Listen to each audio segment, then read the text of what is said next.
Let us interrupt this for a second and talk about keyboards.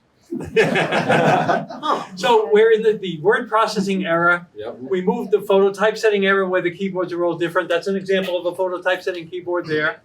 And then we have the introduction of the computers. We have the Apple computer. We start to see the Osborne, the K Pro. That's my Osborne out there. Oh, nice. So we're starting now to see the computers come along. What happens with those keyboards? Control Because now H. there are functions on those keyboards that are different than there were on a typewriter. But before there were functions that were missing. Too, right? Control H, you had all those control functions. So what's kind of interesting. Oh, there's so many answers to the question. What to me is interesting is, well, first of all, is the sort of domestication of keyboards, right? Like, I think it's like the first time we start seeing like basically everybody typing, like in the 80s, in the 90s. There's also the really interesting thing that perseveres until today is that the first time you get a computer in the late 70s, early 80s, it is not a specialized computer. Right, you can install VisiCalc and have a spreadsheet. You can install Word or WordStar, right? Yeah, and you get a text editor or word processor. You can program. You can play games. The keyboard has to become somewhat universal for the first time, and so you start seeing, first of all, control function keys. All of those like enigmatic things that don't really like kind of tell you much. Every other keyboard, the photo typesetting keyboards, like even this one right here, you can read all the labels and understand what the keyboard is for. The computer keyboards, for the first time, you can't really. And so what you start seeing, and we forgot now because they all move on screen, you start seeing all of these stickers and all of these overlays, with like, you can even write F1 means help or F2 means whatever.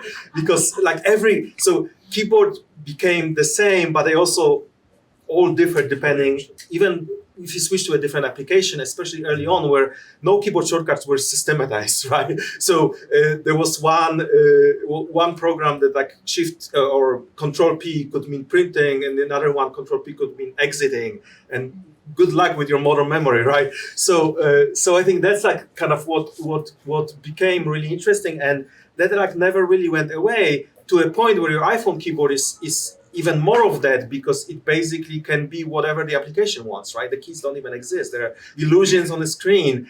And so all of these keyboards, like that started in late 70s, early 80s. And that's sort of why you have, what's really interesting even to think about, to go back to the world of typewriters and stuff, is that Shift no longer shifts anything.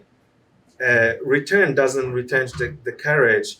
Backspace is not the space going back. Tab does like all sorts of other things. Like none of these names even make sense. They just like control doesn't print control code. Escape doesn't print escape codes. Like there's like they're all kind of like vestiges of the prior era that are like kept from when they were specialized things, and now they're sort of like universal and abstracted away. And we all kind of got used to this, weirdly. There were some computers that tried to. My favorite one was Canon CAT, which was a computer that had functions printed in front of the key, and the key to invoke those functions was called use front.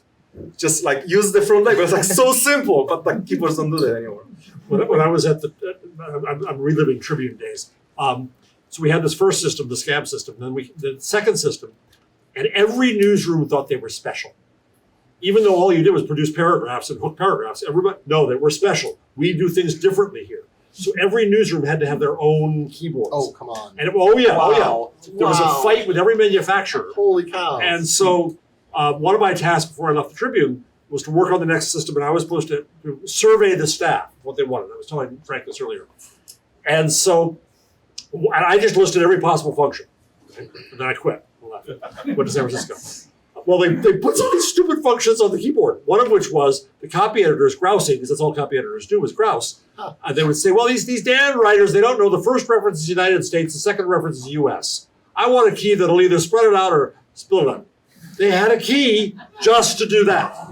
Just to do that. They put so much money into all this functionality, they cheaped out on the system memory and the backup such that the system was a disaster, and they had their investigative reporters investigate their system. I went through for years. So at San Francisco Examiner with the SII system, same thing. We have to have our keyboard.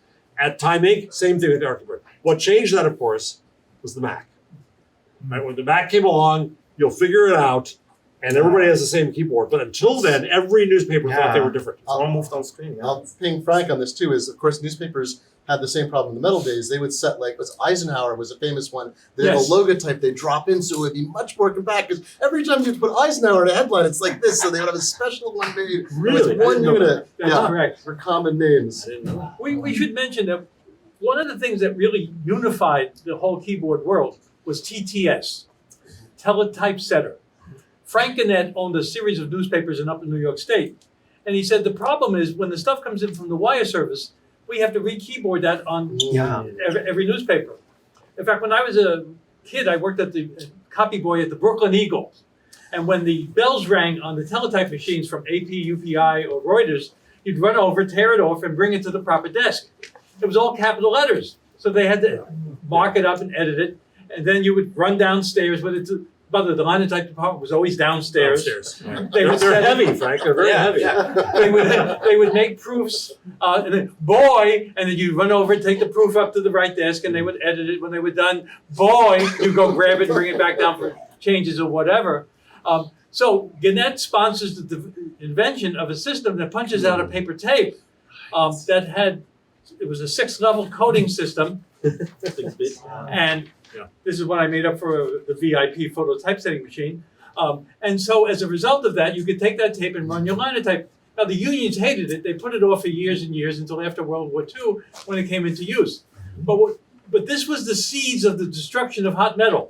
Because when photo typesetting came along, CompuGraphic and other companies made their photo typesetters take the same tape and do the same things that the Linotype did, but in photo. So therefore, you could wheel out the Linotype, wheel in a photo typesetting machine, and you were in business. But the problem was this coding system didn't have a lot of special keys. They had upper rail, upper magazine, lower magazine, the bell code. So we had to use combinations of them and letters and numbers in order to get the functions that we wanted. And that's why the keyboards got so complicated at the beginning.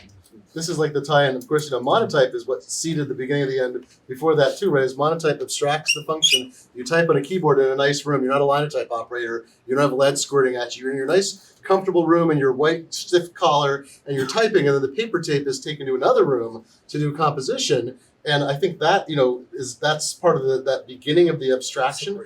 But of course, the irony today is the book. You can get copies of my letterpress printed book here was typeset in hot metal in North Yorkshire using a CompCat, which is a system. It's a Macintosh-based system that has all of the metrics, the widths of the old Monotype fonts programmed in, and you feed in your text, and using pneumatic tubes, they never go away, it triggers the Monotype as if it's paper tape. And so you don't have a CompCat here, though. You No, but Mackenzie and Harris in San Francisco uses them every day. Right. So, and this is the thing that's kept Monotype composition alive is a system that relies on the abstraction by using modern computer and relay by this wonderful fellow who lives in the East Coast, a lovely guy who makes these things kind of as a hobby-ish thing. And so you can, Monotype would otherwise likely be dead as a composition system today because of the difficulty of getting the keyboarding to work. It goes out of true, is what they told me at M&H.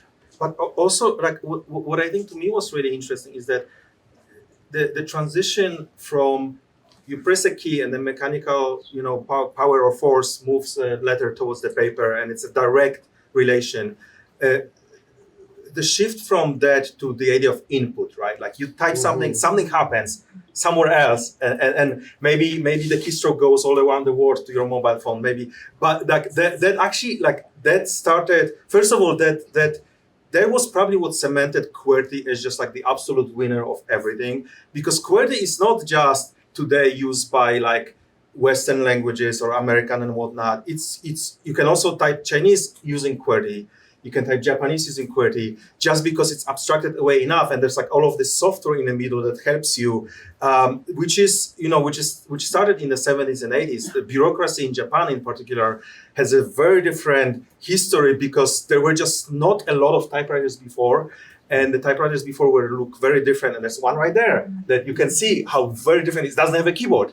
It cannot have a keyboard. But the invention of computers and sort of the software that comes between your keystroke and what comes out allowed using QWERTY to type in, to write in Chinese, write in Japanese, and do all sorts of other things that eventually came back everywhere, because that's what we use for autocorrect, that's what we use for autocomplete, that's what we use for emoji. Like that technology, the input, the idea of input or something, like your finger pressing a key today, and what happens afterwards is like so many steps that even people who know what's happening would be paralyzed by knowing like how many different steps are in between. Even if you're looking at the letter on your screen of what happens in the middle of that, and that's the whole sort of software and stuff like that. But So today, we use the most advanced communication devices ever invented in the history of mankind. Yeah. You all have a phone with you right now, which is also a camera, but it also has a keyboard on it. You have tablets, you have computers, and they all have a keyboard on them. And you are using the most advanced computer devices ever, with a keyboard designed by an 1870s failed newspaper publisher from Wisconsin, who I think was left-handed. So we have time for questions. I'm going to ask you one last question, and each of you answer it. Glenn, when does the keyboard disappear? Wow. You mean like in the future? Other than by now? Or? Whenever it happens. So COBOL is still being used every day at the Department of Defense. And its demise is predicted every year since 1964. By the way, the entire defense system that uses nuclear weapons is based on DOS. Oh, that's great. Oh, this is great. So I don't think it's kind of like people have said like a slight analogy is image formats. People ask me what happens when the thing after JPEG or PNG comes. How are we going to read these old files? And like, we will never stop being able to read them. It's a standard data format. It will always be converted, even if there's something far better in the future. It's never going away as long as we have digital technology. And I think keyboards last forever. Even if we have neural interfaces, it's going to be us old farts who are like, I prefer typing with my fingers with the special virtual keyboard I use with my virtual screen or whatever. But I think the keyboard lasts forever. Marcin.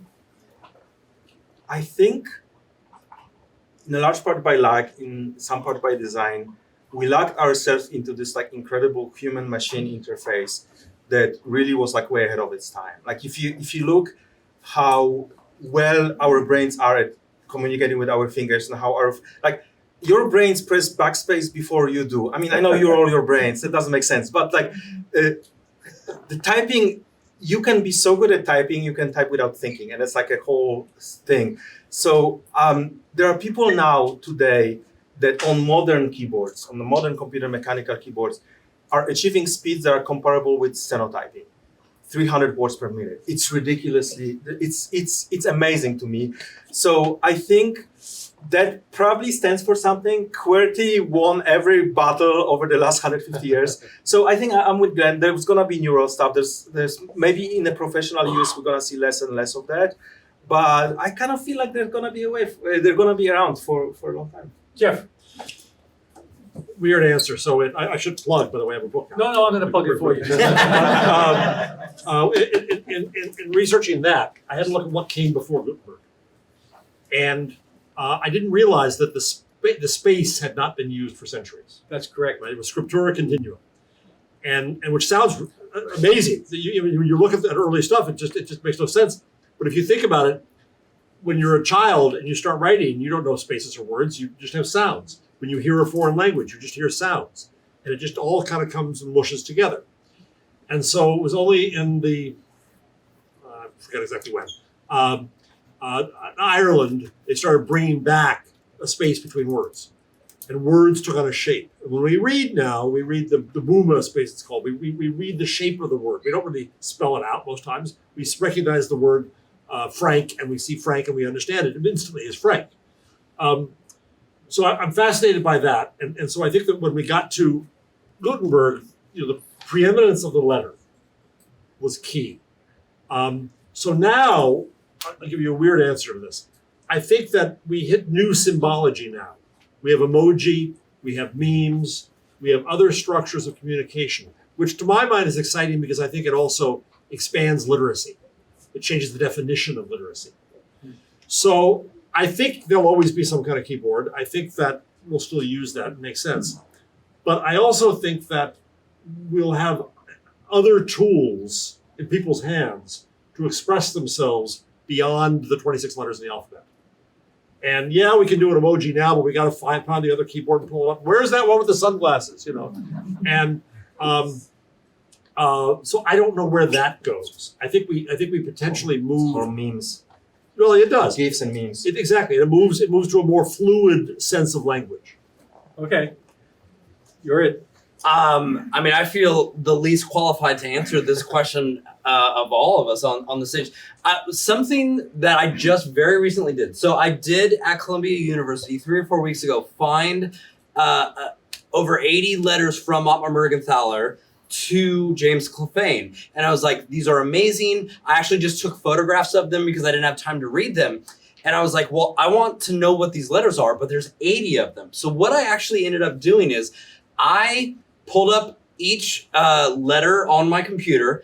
I dictated it into my iPhone. Brilliant. Oh, And then I used some AI software to turn that into jeez. a letter. And it was pretty good. I was kind of surprised how good it was. But I think where the difficulty of like speech to text is in correcting it. It misunderstood a word. It didn't know how to spell Mergenthaler. Like there are these things. And the only way that I could make those corrections was manually going to that line, deleting, and then writing the word Mergenthaler or copying and pasting it in. So I still think, though there will be other ways to put in like input, I'm not sure if the keyboard goes away because you still at some point have to edit. So that's as much of an answer as I have. Have you done that before? That's brilliant. No, that's the first time I'd Great ever done idea. it. Oh, That's I've brilliant. done that many times. Really? Oh, it's a good. Because idea. I'm a terrible typist. No.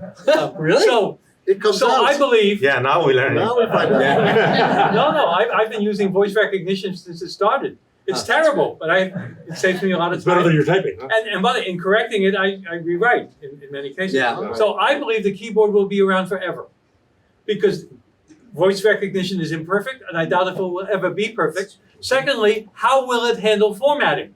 Yeah. So now is the time if I want bold. Right, right. How do I say it in italic? Yeah. So keyboards have to be there. There's no other input into these new systems.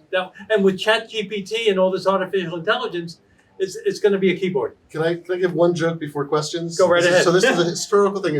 So I was writing an article years ago for a publication that wanted me to write about weird, interesting things, and I looked up the history of this page left intentionally blank, assuming it's a modern phenomenon. Because why would you need to tell people pages were blank? Paper was expensive, so I'm thinking, well, maybe this was invented when paper gets cheap. And I go back in time. This comes from the 1300s, if not earlier. And then it said, nihil hic deust in Latin, nothing is lacking. And I thought, if that tells you, so 700 years ago, they still had to tell us this page is left intentionally blank. Okay, we're going to end the formal part here. Yeah. Glenn, by the way, is the author of 6 Centuries of Type and Printing. It's a collector's Beautiful. item. It's a beautifully done book. It covers history, has opinion in it, and beautifully done. It's a collector's item, by the way, I think. Thank you. Jeff has done the Gutenberg Parenthesis. I couldn't put it down. He is the modern equivalent of Marshall McLuhan. You absolutely have to read this book. Great. I'm trying to, we don't have them for sale here. I'm trying to get the rights, the ability to sell them. But tell them what the word parenthesis means in this definition. So the Gutenberg parenthesis comes from 3 scholars in southern Denmark who came up with this idea that the Gutenberg era is an exception. And Tom Pettit is one of them. He's a Brit, but he's been teaching in southern Denmark for years. And I had lunch with him. I was fascinated by this theory. I had lunch with him. I said, wow, Tom, what a coincidence it is that the things that are occurring now seem so much like they were before print. And he said, no, basically he said, no, you idiot. But he was too polite to do that. No, that's why we call it a parenthesis, because it's an exception. But he also told me, he said, in England, or in America, the parenthesis is what's inside the parentheses. I'm sorry, we'll just reverse that. In England, where he was from, the parenthesis is what's inside. In America, it's the symbols. It's the typography. So it's a different sense. So in the English sense, being what's inside the parenthesis was the years of Gutenberg, the years of print culture, the years of our presumptions about that. By the way, there is a discount code. If you go to Gutenberg Parenthesis.com, you'll see a 25% discount there, which I got because I was coming to this event. So. And so what, Marcin, can you tell everyone what Frank's handing out right here? Yeah. We I brought this is something for you to keep. This is one chapter from my upcoming book, which is very early on, somewhat relevant actually to what we talked about. It's about the shift wars and how different typewriter manufacturers were competing. Should be 1 shift, 2 shifts, 3 shifts, 0 shifts. So you can keep it, and it's basically the book is 39 more chapters like this. Not all about shift, but and it's gonna look exactly like what you see here because this is also a test print. Stochastic frame? Sorry? Stochastic screen. This is stochastic screen. It's the same printer in not far from here that we're gonna be using, and it's the same size, same. If you look at the photos, so the book is just gonna be a lot more of that. It's 1/39th, or sorry, it's 1/40th of the book by chapters, and it's 38 signatures, so 38 sheets exactly like this. So we're going to be on press for a while as they print 38 of these. Plus That's next week. Starting next going week. to the press. Starting Monday, we're going to be That's doing awesome. 2 shifts a day at the printers, which will be a lot of fun. Who's the printer? Penmore lithographers, a fine printer up that's done. Bruce Yeah. Kennett in the audience. Got a couple books for him. You know them? They're I used to work for Agfa and for Screen. oh And okay. so I installed plate setters, digital plate setters, converting people from analog to digital. And that was they one of were- the. They were one. Oh, that's And so great. when I knew that you were doing stochastic, is it Agfa stochastic? It's I don't know. That we don't know. called It's staccato. That, right, yeah. It's Okay. called There staccato. are 5 flavors of stochastic. This- All right, we're going to Yeah, do 10 minutes of questions, by the way. Yell. Bruce. I once We have to read, repeat the questions up Yeah. here so the camera. I once read that Mark Twain, who claimed to be one of the first to write a novel on a typewriter, was using an early machine and sent the manuscript to Harper's, and he hadn't used any punctuation marks. And Harper's wrote back to him and said, "Mr. Clemens, thank you very much, but you didn't put any punctuation." So he cranked 8 or 10 sheets of paper into the typewriter and typed periods and commas and semicolons and mailed them back to Harper's and said, "Here's the punctuation, put it in wherever you want." But I went back to Justin Kaplan's Mr. Clemens and Mark Twain, which is where I thought I'd read it, and I couldn't find it. Is this an apocryphal story or is it true? So Does anybody know? the question is, did Mark Twain send a manuscript to his publisher without any punctuation and then send them full sheets of punctuation? Is it a true story? I don't think it's true. It's not true. Because he didn't actually ever write on the typewriter. He did. had Somebody else typed for him. a woman retype it. The best piece of Twain typing was he sent a letter to his brother, like first time. It's like his hello world. Like, I'm working this new thing. I don't exactly know how to use it. It's kind of silly, but I got it. Whatever. And he just loved being the first of everything and had it. The other, I'm trying to find an apocryphal quote from Twain that I cannot find it. I heard it once where he hated he loved and hated German. Oh yeah. And the line that I'm told he said, but I cannot find it, is I supply the vowel, you supply the umlaut. I got a good EditWriter 7500 story that's related. It's so The EditWriter was a photo typesetting machine made by CompuGraphic. and so you put on film strips that you can Frank's see in the translator. back, far back Nice. corner. You can see each film strip had 4 typefaces. Some on had it. 2 and some had 4. And you could put 2 around each side. It's rotating drums, spun really fast. And the one I worked on, the EditWriter 7500, had a full screen thing that used a language suspiciously like HTML. It was a precursor, a Oh, pre-precursor by the way, of HTML. HTML is based on photo typesetting coding. Yeah, I know it was weird. I saw HTML in '93, and I said, "What? Wait, I know this language." And Wow. but so I was working in a typesetting shop, and someone had left the Christmas pie font in the 7500 instead of putting in the correct typeface. So what came out of the machine was all like Santa Claus, Jingle Bell, Tree, Rudolph, and gave it to the proofreader and said with a photocopy of the key mapping chart for the Christmas pie, and said, "Here, you can use this to decipher it." There was another question right here. Your movie about the Linotype? Yeah. Was it called The Matrix? The question was my movie about the Linotype called The Matrix. Here's the thing about Linotype the film. I've never liked that title. Like, it kind of just became that title. I was telling Frank this the other day. Like, it just became Linotype the film because I didn't come up with a better title. The Matrix would have been very good, It's but really I think good. it was probably taken. I maybe it would have been like called Typecast or something like that, but that's probably been taken. Do you have so a title no. for the next book? In your So mind? I do not have a title for Linotype the book. People have said, why don't you just call it Linotype the book? Linotype the film, the book. Oh no. Like a So thing. no. So if you don't know, I am writing a book about the Linotype. Linotypebook.com And is by the way, so the is Jeff. URL, and so is Jeff. And I am purposely calling it the Linotype Book Project to give myself a little space if a new title comes. So if anyone has a recommendation for a book about the Linotype, which sounds boring, let me know. I'll give you a title I hate, Okay. which is Great. my agent. Just Linotype. Linotype. Right. No. Right. And so they insisted on calling this. I'm going to nerd out here.